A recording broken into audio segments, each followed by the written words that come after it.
सभी विद्यार्थियों को मेरी ओर से नमस्कार। आज मैं उपस्थित हूँ आपके सामने फिर से एक नई वीडियो के साथ। आज का हमारा वीडियो जो हमारा अगला नया चैप्टर है बहुलक से संबंधित पहला वीडियो है। इस वीडियो में हम जो है कुछ महत्वपूर्ण परिभाषाएं जो बहुलक से संबंधित है और उदाहरण के बारे में हम स्टडी करेंगे।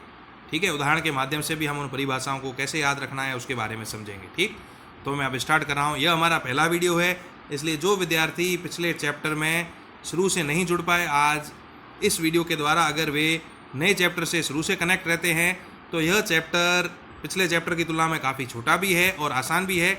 इसलिए मेरा मानना यही है कि रेगुलर, खासकर जो विद्यार्थी एवरेज है, उनके लिए इस चैप्टर से अच्छा कोई चैप्टर नहीं है। इसलिए आप साथ साथ ध्यान से पढ़िएगा। ठीक, तो मैं स्टार्ट कर रहा हूँ यह चैप्टर।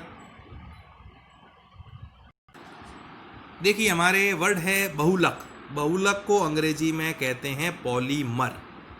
ठीक, पॉली का मतलब होता है बहुत सी, मर का मतलब इकाइयाँ। बहुलक जो शब्द है पॉलीमर ग्रीक शब्दों के मिलने से बना है। ग्रीक शब्द पॉली प्लस मर, पॉली का मतलब होता है अनेक, मर का मतलब इकाइयाँ, अर्थात बहुलक अनेक इकाइयों के मिलने से बना है। ठीक, बहुलक का मतलब है बहुत सी इकाइयाँ, मतलब पॉली प्लस मर, पॉली का मतलब अनेक, मर का मतलब इकाइयाँ, अर्थात बहुलक बहुत सी इकाइयों के मिलने से बना है। वे छोटी से छोटी इकाइयाँ जिनसे मिलकर के बहुलक बना है, उन इकाइयों को हम एकलक कहेंगे। जैसे मैं एक छोटा सा उदाहरण लेता हूँ। आपने देखा होगा, हम गाय को चैन के द्वारा मान लो बांधते, गाय वगैरह या कोई मीन्स एनिमल्स वगैरह कोई, उनको हम चैन के द्वारा, लोहे की जो चैन के द्वारा अगर बांध के रखें तो उस लोहे की चैन में आप देखोगे बहुत छोटी छोटी कड़ियाँ होती है। तो ये सभी छोटी कड़ियाँ जिनकी पुनरावृत्ति, बहुलक के लिए महत्वपूर्ण वर्ड है पुनरावृत्ति, तो इकाइयों की पुनरावृत्ति हो रही है जिनकी, वह तो क्या कहलाएगी, एकलक इकाइयाँ। और इन एकलक इकाइयों के मिलने से एक बड़ा जो मॉलिक्यूल्स बन गया, उसको ही कहेंगे हम बहुलक। तो बहुलक का निर्माण छोटी छोटी इकाइयों के मिलने से बनता है। ठीक, और इन छोटी छोटी इकाइयाँ मिलने से एक बड़ा अणु बन गया, इसलिए बहुलक उच्च अणु भार वाला होता है। जिन छोटी इकाइयों के मिलने से बहुलक का निर्माण हुआ उन्हें एकलक कहते हैं। जैसे मैंने बताया, चैन छोटी छोटी कड़ियों से मिलने से बना है, तो प्रत्येक कड़ी तो क्या कहलाएगी, एकलक, और इन कड़ियों से मिलकर बड़ी चैन बन गई, वो कहलाएगी बहुलक। मैं ये याद रखने के लिए उदाहरण दे रहा हूँ, आपको एग्जाम में चैन का उदाहरण नहीं लिखना है। ठीक, हमें साइंटिफिक उदाहरण लिखना है जो मैं आपको आगे समझाऊंगा। लेकिन जिन कड़ियों से मिलने से बहुलक बना उनको कहेंगे एकलक, और जो बड़ी संरचना बनी वो होगी बहुलक। ठीक, और इन छोटी कणियों मीन्स एकलक से बहुलक बनने की प्रक्रिया बहुलकीकरण कहलाती है। ठीक, अब देखो, ये छोटी छोटी कड़ियाँ मीन्स एकलक मिल करके बहुत बड़ा अणु बना रही है। इसका मतलब ये जो बड़ा अणु है वृहद अणु होगा। इसलिए बहुलक जो क्या है, वृहद अणु है, जिसका अणुभार बहुत अधिक होता है। और अप्रोक्सीमेटली देखोगे तो बहुलक का अणुभार 10 की पावर 3 से 10 की पावर 7 इकाई होता है। क्लियर। अब मान लीजिए कि छोटी छोटी कड़ियाँ, मान लीजिए 7 कड़ियाँ मिलके एक बड़ा अणु बनाया। ठीक, तो बहुलकीकरण की मात्रा 7 होगी। मतलब जितनी एकलक इकाइयाँ मिलकर के बहुलक का निर्माण कर रही है, उन एकलकों की संख्या को हम बहुलकीकरण की मात्रा कहते हैं। ठीक, देखिए मैं शुरू से रिपीट कर रहा हूँ। हमारे चैप्टर है बहुलक। बहुलक दो शब्दों से मिलके बना है, पॉली प्लस मर।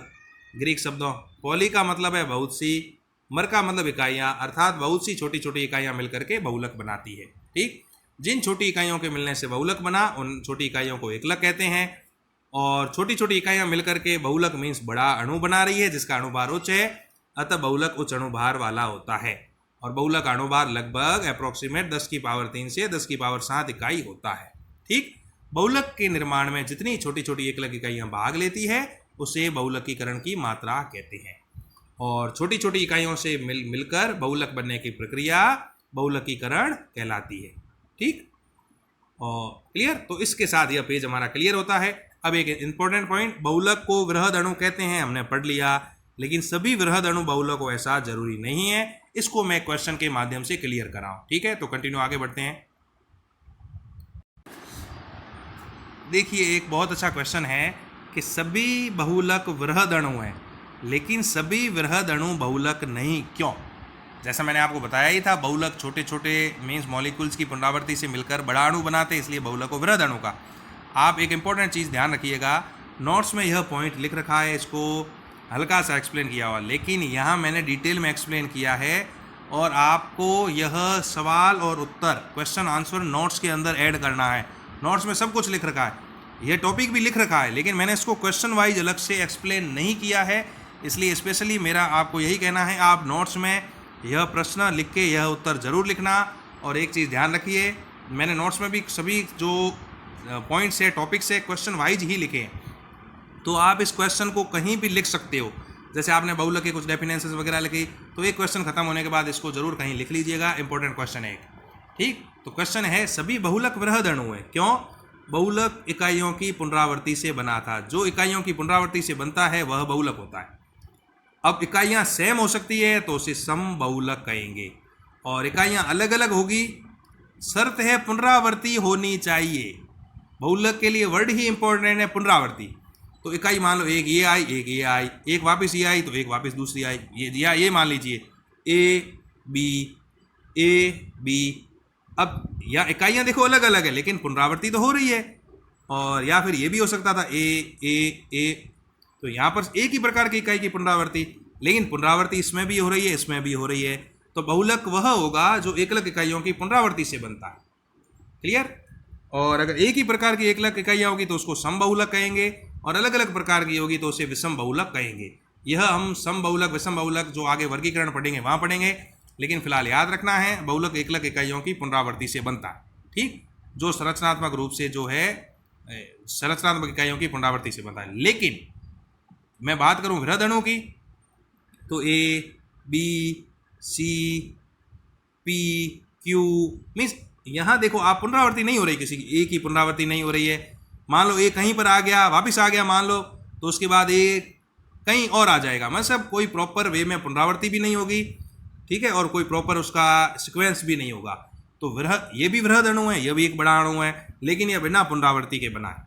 क्लियर? तो वृहद अणु एकलक इकाइयों की पुनरावृत्ति से भी बन सकता है, बिना पुनरावृत्ति से भी बन सकता है। अगर एकलक इकाइयों की बिना पुनरावृत्ति के वृहद अणु बना है तो उसको बहुलक नहीं कहेंगे। लेकिन जो वृहद अणु एकलक इकाइयों की पुनरावृत्ति से बना है उस वृहद अणु को हम बहुलक कहेंगे। तो कहने का मतलब बहुलक तो क्या है? वृहद अणु है, लेकिन सभी वृहद अणु बहुलक नहीं है, क्योंकि वृहद अणुओं का निर्माण संरचनात्मक इकाइयों की पुनरावृत्ति से होता है, लेकिन वृहद अणु में संरचनात्मक इकाइयों की पुनरावृत्ति हो ऐसा जरूरी नहीं है। जैसे मान लीजिए प्रोटीन अमीनो अम्लों से मिलकर बना है। अमीनो अम्ल, सभी अमीनो अम्ल NH2 और COOH ग्रुप रखते हैं, तो रासायनिक रूप से तो सभी अमीनो अम्ल समान है। ठीक, लेकिन अब प्रोटीन के निर्माण में जो अमीनो अम्ल है उनकी पुनरावृत्ति नहीं होती है, जरूरी नहीं है सभी में हो। इसका मतलब जो प्रोटीन भी वृहद अणु है लेकिन बिना पुनरावृत्ति के बन रहा है, इस वजह से प्रोटीन एक्चुअल में वृहद अणु तो है लेकिन बहुलक हो ऐसा जरूरी नहीं है। क्लियर? तो कुल मिलाकर के अगर संरचनात्मक इकाइयों की पुनरावृत्ति से वृहद अणु बनता है तो उसे बहुलक कहेंगे, मतलब बहुलक वृहद अणु हो गया। लेकिन बिना संरचनात्मक इकाइयों की पुनरावृत्ति के कोई संरचना बनती है, कोई वृहद अणु बनता है, तो वह बहुलक नहीं होगा।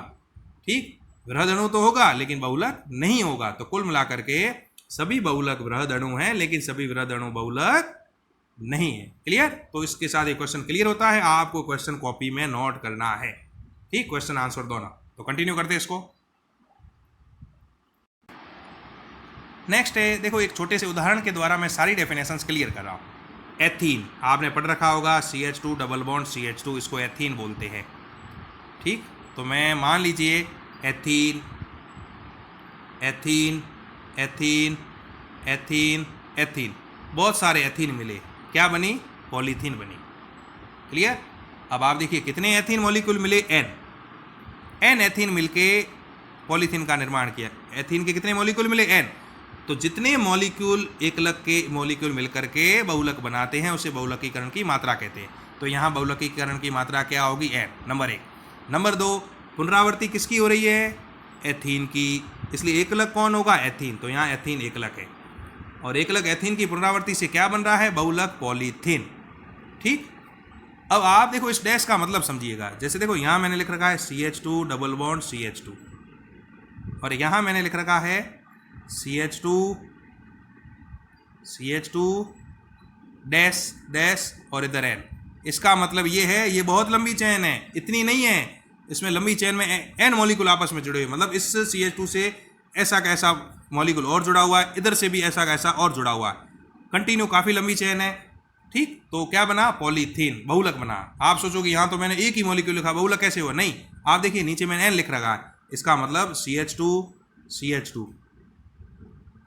इधर भी बहुत सारे मॉलिक्यूल जुड़े, इधर भी बहुत सारे मॉलिक्यूल जुड़े, तब जाके एक बहुत बड़ी संरचना पॉलीथीन की बनी, ठीक। तो एथीन की पुनरावृत्ति से पॉलीथीन बना, तो बहुलक पॉलीथीन, एकलक एथीन। एकलक को अंग्रेजी में बोलते हैं मोनोमर, बहुलक को बोलते हैं पॉलीमर। आपकी बुक में कंडीशन एक जगह लिख रखा है O2 हीट उच्च दाब, और कहीं और लिख रखा है R2O2 पेरोक्साइड। मैंने सब एक साथ लिख दी कि एथीन से पॉलीथीन का निर्माण ऑक्सीजन की उपस्थिति में हीट देने पर, उच्च दाब प्रयुक्त करने पर और पेरोक्साइड के द्वारा एथीन से पॉलीथीन बनता है, ठीक। तो एथीन से पॉलीथीन बनने की प्रक्रिया बहुलकीकरण कहलाती है। एथीन एकलक है, पॉलीथीन बहुलक है, एकलक से बहुलक बनने की प्रक्रिया बहुलकीकरण कहलाती है। चूंकि यहाँ एकलक कितने N मॉलिक्यूल भाग ले रहे थे, इसलिए बहुलकीकरण की मात्रा क्या होगी, N। सभी बहुलक उच्च अणु भार वाले विशाल अणु हैं, उच्च अणु भार है, विशाल अणु है, इसलिए बहुलकों को वृहद अणु कहेंगे, ठीक। तो आज का जो इंट्रोडक्शन हमारे क्लियर होता है, मैं 1 मिनट में वापस रिपीट कर देता हूँ कि एकलक यहाँ एथीन है, बहुलक पॉलीथीन है। एकलक से बहुलक बनने की प्रक्रिया बहुलकीकरण किस कंडीशन में बन रहा है, ऑक्सीजन की प्रेजेंस में, हीट की प्रेजेंस में, उच्च दाब प्रयुक्त करने पर, पेरोक्साइड की प्रेजेंस में। एकलक को अंग्रेजी में मोनोमर कहते हैं, बहुलक को पॉलीमर कहते हैं। N मॉलिक्यूल्स एकलक के मिल रहे हैं और बहुलक बना रहे हैं, इसलिए बहुलकीकरण की मात्रा N होगी। सभी बहुलक उच्च अणु भार वाले विशाल अणु हैं, इसलिए बहुलकों को वृहद अणु कहेंगे, ठीक। इसी के साथ हमारा यह इंट्रोडक्शन का वीडियो समाप्त होता है। धन्यवाद।